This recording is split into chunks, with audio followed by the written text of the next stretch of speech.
South India shopping mall లో blockbuster Ashadham number 1 kilo sale. Hello, excuse me. Smoke చేస్తూ driving చేయడం అపాయకరం. Sorry sir. Smoke చేస్తూ walking చేయడం సురక్షితం.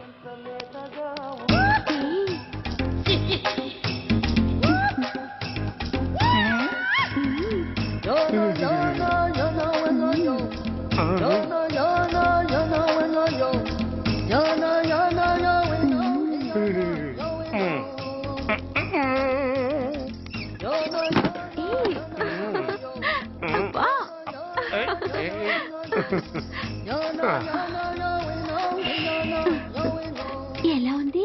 అబ్బో సూపర్. తాపేశ్వరం కాజా అదిరింది. మరి నాకు ఇచ్చేస్తే వెళ్ళిపోతా. ఏంటి ఇచ్చేది? నా పంతనానికి పేమెంట్. ఏంటి అర్థం కాలేదా? ఆడాళ్ళలో నువ్వు ఎలాగో, మగాళ్ళలో నేను అలా అనమాట. దొంగ సచ్చినోడా, నాటకాలు ఆడుతున్నావా? మర్యాదగా నా డబ్బులు ఇచ్చే. ఓయ్ సీను మార్చద్దు. ఇప్పుడు నువ్వు నన్ను రమ్మన్నావా, నేను నిన్ను రమ్మన్నానా? నేనే రమ్మన్నాను. లోపలికి వచ్చి నేనేమన్నాను? ఎంత అన్నావు? నువ్వేమన్నావు? 100 అన్నాను. కదా, అంటే నా పర్సనాలిటీకి నువ్వు కట్టిన రేటు 100 అన్నమాట. అదే నేను అడిగాను. ఇచ్చేమ్మా. ఏంట్రా ఓవర్ చేస్తున్నావు? మర్యాదగా నా 100 నాకు ఇవ్వు, లేకపోతే నా లంగా ముందుకి నేను ఊరేసి చంపేస్తాను. Help help. కష్టాలు పడితే చంపేస్తానంటుంది. ఈ అన్యాయాన్ని ఎదుర్కొన్న నాదుడే లేడా? అరకు ఏదో మొగుడికి తెలియకుండా వారానికి ఒకసారి ఇక్కడికి వచ్చి గుట్టుగా బిజినెస్ చేసుకుంటున్నాను. నీకు దండం పెడతాను, నన్ను అలర్పాలు చేయమాక. నువ్వేమి ఇవ్వక్కర్లేదు, వెళ్ళిపో. మంది హైటెక్ బ్రెయిన్. నీ పేరు గంటా గంగారత్నం, మీ ఆయన పేరు గంటా గురనాథం. ఆడు ఎలక్ట్రిసిటీ బోర్డులో పనిచేస్తున్నాడు. డోర్ నెంబర్ 14/14, లింకు రోడ్డు, ఫిట్టింగులు పేట, విజయవాడ 2. ఇది నీ అడ్రస్. నేను మంచోని గనక కమిట్ అయిన 100తో అడ్జస్ట్ అయిపోతున్నాను. ఆలస్యమైందనుకో అది డబుల్ అయిపోద్ది. ఇచ్చే నోటు చేతిలో పెట్టు. థ్యాంక్స్. దున్నపోతులా ఉన్నావు, ఆడదాన్ని ఉసురు పోసుకుంటున్నావు. ఎయిడ్స్ వచ్చి చస్తావు. Sorry, no chance. హెల్మెట్ లేకుండా నేను యుద్ధానికి వెళ్ళను. ఎత్ర నారీ వర్ధంతి తత్ర జీవనం సుఖాస్మనం. అంటే నాకేం తెలుసు? ఎప్పుడో విన్నాను, ఇప్పుడు అనాలపించింది అన్నాను. వస్తాను. లాక్కొస్తున్నారు. Give respect and take respect. ఎవడయ్యా వీడు? సార్, వీడు ఒక చోట సైకిల్ అద్దెకు తీసుకుని ఇంకో చోట అమ్మేస్తుంటే పట్టుకున్నాం సార్. అంత అబద్ధం సార్. అయినా సార్, నా ఫేస్ చూస్తుంటే సైకిల్ కొట్టే చోళ్ళ కనిపిస్తాను సార్. లేదు, నీ ఫేస్ చూస్తుంటే జేబులు కత్తిరించే లెవెల్లో కూడా కనిపించదు. Mister inspector, mind your tongue. You don't know who am I. నేనెవరో నీకు తెలియదు. ఎవరివో? పౌర హక్కుల సంఘం ప్రెసిడెంట్ ని. ఓహో అలాగా. ఈ సంగతి మా అన్నయ్య నాతో ఎప్పుడు చెప్పలేదే. బహుశా ఆయనకి తెలిసి ఉండదు. అవును, ఎదుగు ఎవరయ్యా మీ అన్నయ్య? ఆయనేరా పౌర హక్కుల సంఘం ప్రెసిడెంట్. పోలీసు వాళ్ళం మాకే హరికథలు చెప్తావరా? నన్నే కొడతావా? నీ అంతు చూస్తాను. నన్ను సెల్లబెట్టేయండి, నన్ను సెల్లబెట్టేయండి. తాళాలు వేసేయండి, తాళాలు వేసేయండి. ఎంత జరిగిన తర్వాత మీరు బయటికి పంపన్న పోను. ఎస్ఐ, నాతోనే పెట్టుకున్నావు, ఇంకా నువ్వు మటాస్ అయిపోతావు. Okay okay okay, will meet in court of law. అయ్యా సార్, వీడి గురించి నాకు బాగా తెలుసు సార్. వీడు మామూలుడు కాదు, పరమ కంత్రివాడు. వాడితో మనకెందుకు వచ్చిన గొడవ సార్, వదిలేద్దాం. ఏంట్రా వీడి పీకేది నా టోపీ? చూస్తూ ఉండు. కోర్టులో వీడికి మినిమం 6 నెలలు ఎంచకపోతే మా పేరు టైగర్ కిషోర్ కుమారే కాదు.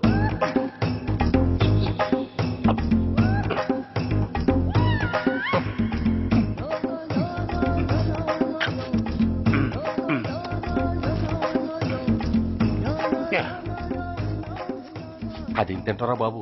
ఎంతకాలం ఎందుకు పుట్టి తిని.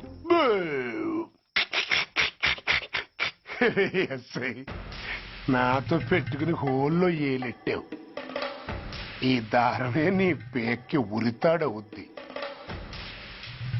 నా హైటెక్ బ్రెయిన్ పవర్ ఏంటో రేపు నీకు కోర్టులో తెలుస్తుంది. ఏమయ్యా, నువ్వు అద్దె సైకిల్ ఇంకొకరికి అమ్మటానికి ప్రయత్నించావా? బుద్ధి గడ్డి దించేశాను సార్, ఇంకెప్పుడు చేయను సార్. ఆడపిల్లల తండ్రి, మా నాన్నకి పక్షవాతం, మా ఆవిడికి చెయ్య. చాలా కష్టాల్లో ఉన్నాను, క్షమించి వదిలేండి సార్. సరే, తప్పు ఒప్పుకున్నావు కాబట్టి 50 రూపాయలు ఫైన్ వేస్తున్నాను. కట్టేసి రసీదు తీసుకువెళ్ళు. ఫైన్ కట్టేస్తే నా ఉంగరాలు నాకు ఇచ్చేస్తారా సార్? ఉంగరాలేమిటి? ఏం బాగున్న రోజుల్లో మా అమ్మ చేయించింది సార్. ఒకటేమో వెంకన్న బాబు ఉంగరం కాసున్నరా, ఇంకోటి షిరిడి సాయిబాబా ఉంగరం 2 కాసులు. నాకెన్ని కష్టాలు వచ్చినా పోయిన మా అమ్మ గుర్తు కోసం వాటిని జాగ్రత్తగా దాచుకున్నాను సార్. అలాంటిది అవి నా చేతికి ఉండకూడదని బలవంతంగా లాగేసుకున్నారు సార్ ఈ ఎస్ఐ గారు. సార్ వీడు చెప్పేది అబద్ధం. నేనే ఉంగరాలు తీసుకోలేదు. అసలు వీడి చేతికి ఉంగరాలే లేవు సార్. ఆ లేవు ఎట్టా ఉంటాయండి మీరు లాగేసుకుంటాను. అయ్యా తమరు వేలుకున్న ఉంగరం ఒకసారి తీయండి. వాట్? ధర్మాన్ని కాపాడటం కోసం సార్, మీకు దండం పెడతాను సార్. దయ్యుంచి ఒకసారి తీయండి సార్. ఆ వేలికి ఉంగరం పెట్టుకుని మచ్చ ఉంది కదండి, ఉంది. నా వేళకున్న ఈ మచ్చలు చూడండి సార్. పోలీసులు ఎట్టి అబద్ధాలు ఆడుతుంటే మా లాంటి వాళ్ళ బతుకులు ఏమైపోవాలి సార్. ధర్మ ప్రభువులు నాకు అన్యాయం జరగకుండా చూడండి సార్. ఏమయ్యా ఎస్ఐ, అతని వేళకున్న ఆ గుర్తులేమిటి? సార్ అవి ఇంకేం చెప్పకు. మర్యాదగా అతని ఉంగరాలు అతనికి ఇచ్చేసి అవి ముట్టినట్టుగా అతనితో స్టేట్మెంట్ తీసుకుని కోర్టులో ప్రెజెంట్ చేయి. లేకపోతే మీ మీద యాక్షన్ తీసుకోవాల్సి వస్తుంది. వస్తున్నా. ఎవరయ్యా నువ్వు? కస్టమర్. అయ్యా బ్లాక్ అంతా వైట్ అంతా కాస్త తప్పుకుంటే వాసు చూసుకుంటా. ఆగక్కడ. నీకేమైనా క్రాకా? సైలెన్స్. ఇల్లు అమ్ముతానని ప్రకటించింది నువ్వే కదా? నేనా? అంటే అంటే ఈ ఇంటి ఓనర్ నువ్వు కదా? ఓనర్నే. మరి ఇదేంటి? నిజమే. అయినా ఈ యాడ్ నేనేమలేదే. ఈ ఇంట్లో నీకంత సీన్ లేదనుకుంటా. ఒకవేళ నీ పెళ్ళం ఇచ్చిందేమో కనుక్కో. ఐశ్వర్య ఏమిటండి ఇల్లు అమ్ముతానని పేపర్ లో ప్రకటన ఏమైనా ఇచ్చావా? మీకేమైనా పిచ్చా? డౌటే. ఎవరిచ్చుంటారబ్బా? నేనే. దొంగవా? సారీ, నేను మరీ అంత చీప్ కాదు. మర్డర్ చేస్తావా? అంత కాస్ట్లీ కూడా కాదు. మరి మ్యాజిక్ చేస్తా. మీ ఇంట్లో ఉన్న బంగారం, వెండి, క్యాష్ ఇత్తడి అబ్బే లేవు, లాకర్ లో ఉన్నాయి. మోస్తావా? అవేమి నాకొద్దు.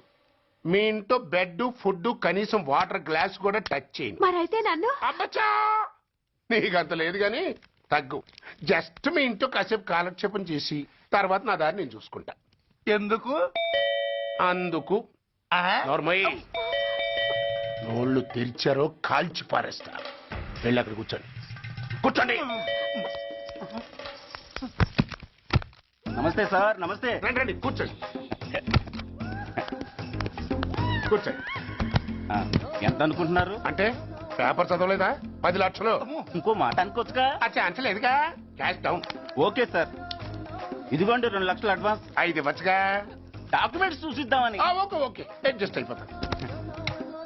వాళ్ళెవరు? ఇంటి ఓనర్స్. ఒరిజినల్. మరి మీరు? డూప్లికేట్. అమ్మో మోసం దగ్గ. నోర్మై తెరిచావంటే నోట్లోనే పెట్టి పేల్చేస్తా. 25 లక్షలు ఇల్లు 10 లక్షలు అంటే జగ్గేసుకొచ్చింది కాకుండా ఇంకో మాట అనొచ్చుగా. అంటావా? బట్టతో బోడిగుండి అయిపోద్ది. జాగ్రత్త. ఇల్లాళ్ళతో జాయిన్ అయిపో. ఎల్లో. రండి రండి. అడ్వాన్స్ ఇచ్చారా? అబ్బో చాలా అడ్వాన్స్ లో ఉన్నారే. 5 లక్షలు. Thank you. Hello, half head full head అంటే అది. ఆయన చూసి నేర్చుకో. అతనెవరు? మీ బ్రదరు. అర్థం కాలేదా? నీకంటే అడ్వాన్స్ గా వచ్చి అడ్వాన్స్ ఇచ్చినోడు. అయ్యా, డబ్బు దాత సుఖీ భవ. చెప్పాను కదా, మీ ఇంట్లో ఒక్క వస్తువు కూడా టచ్ చేయనని, including your Aishwarya Rai. Bye.